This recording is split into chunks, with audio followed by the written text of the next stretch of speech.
It's time now to review headlines on today's newspapers with the Ombudsman of This Day and Arise Media Group and This Day's Newspaper Limited Group Executive Director, Kayode Komolafe, who is joining us now from our Abuja studios. Good morning, Mr. Komolafe.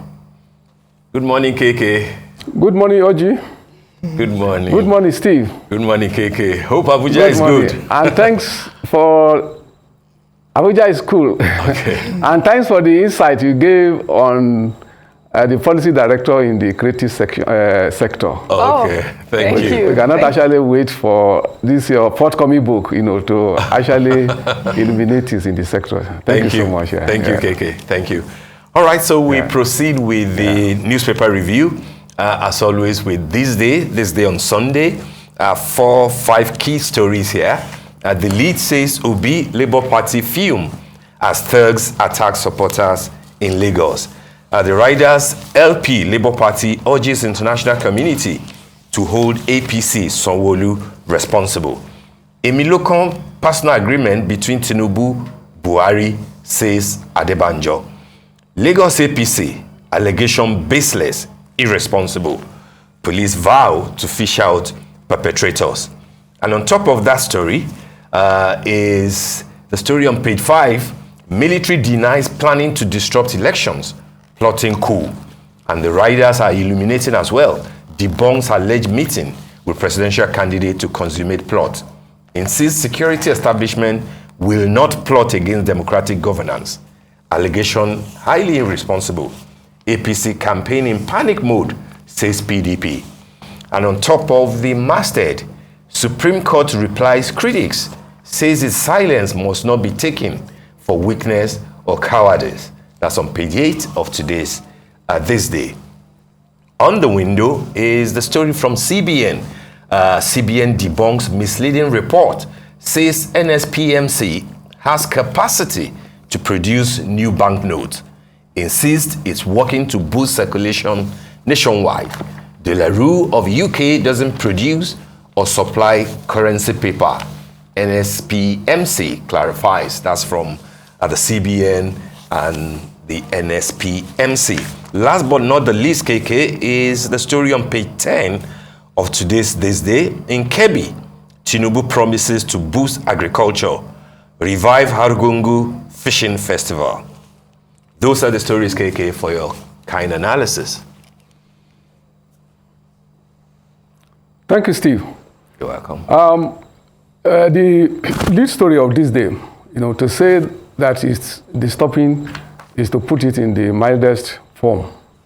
And of course, to demonstrate the seriousness of the story, virtually all the other papers published today have the story. Now, but the matter should go beyond exchange of statements, by politicians, in terms of allegation and counter-allegation, is to go back to the root of the matter, and that is the question of electoral violence.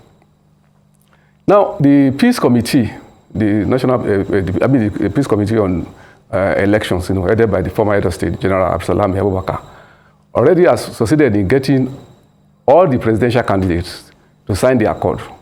But from the reports we are getting in the course of this campaign, which will also be rounded up in the next 2 weeks or so, that the message, of that accord, which is that we're having to ensure a peaceful election, is not sinking, down. Because apart from what happened in Lagos yesterday, also in Yobe State, it's also reported that the governor of Yobe State, Governor Buni, also in the course of campaign, experienced the attack, and there have been similar reports virtually in all parts of the country.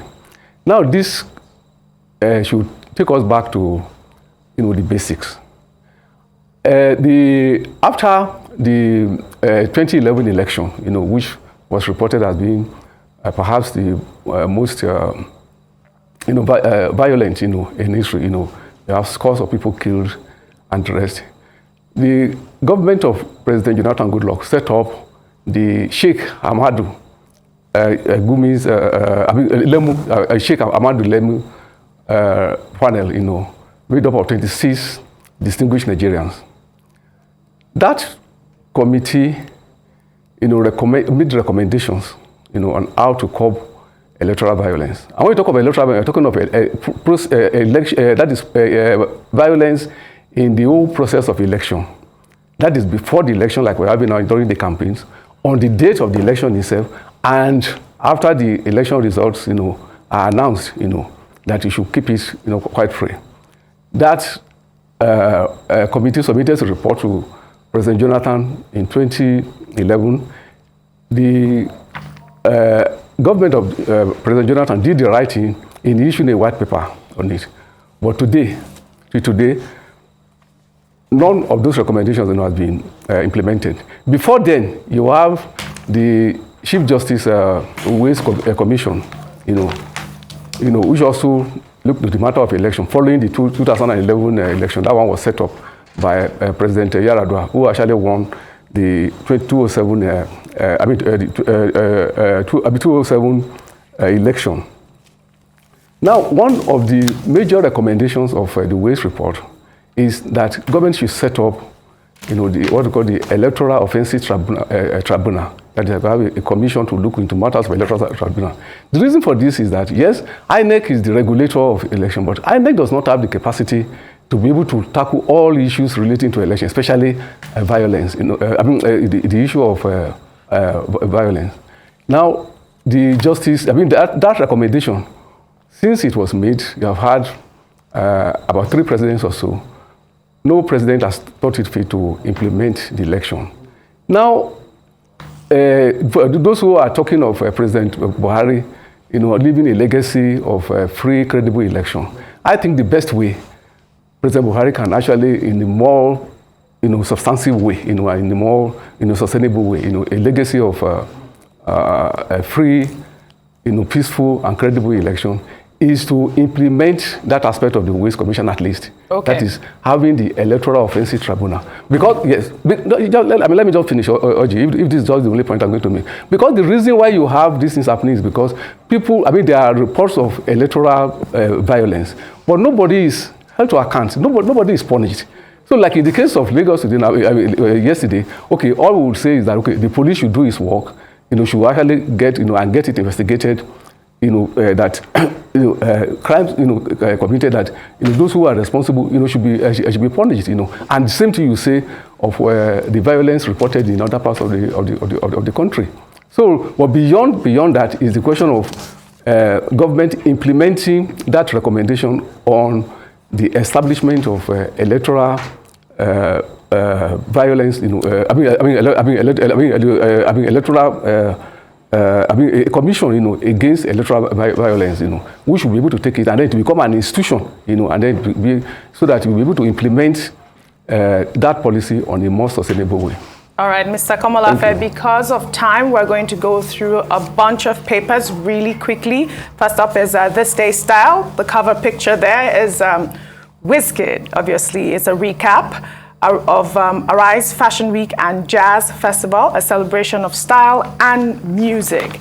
We're talking about the recent Arise Fashion Week that was held in Lagos, which was truly a unique and exciting event. After 1 week of this magical event, this is what Konya says, we are still reliving the moments. Also in the paper there is a spread of the celebrities that attended the event. Red carpet pictures as well. A good one to get. Then let's move over to the Sunday Punch. The lead story there.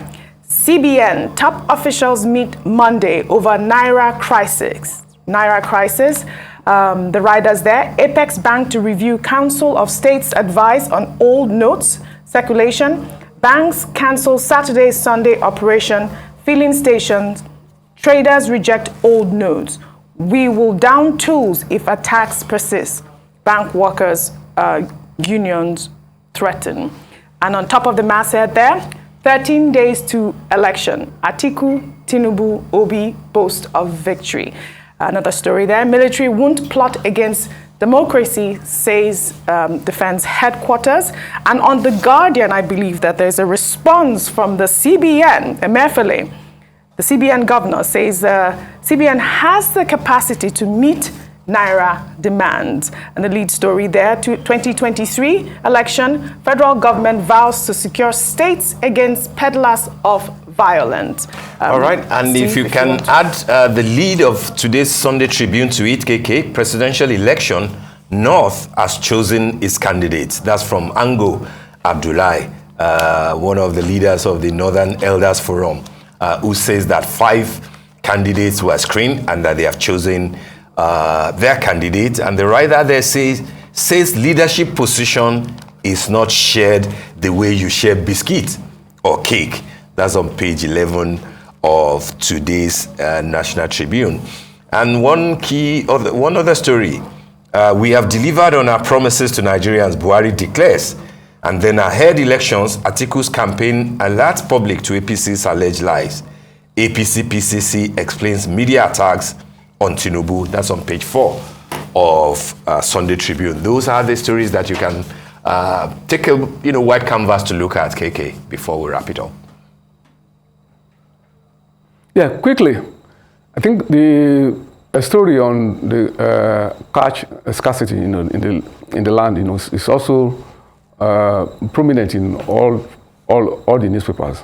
I think the important thing is that the central bank and also the government, since the president, gave approval, for the process, that has generated this crisis, should move fast, such that the suffering in the land, should be put to an end. It should not continue. We should not have another week. This is the beginning of another week, of a new week.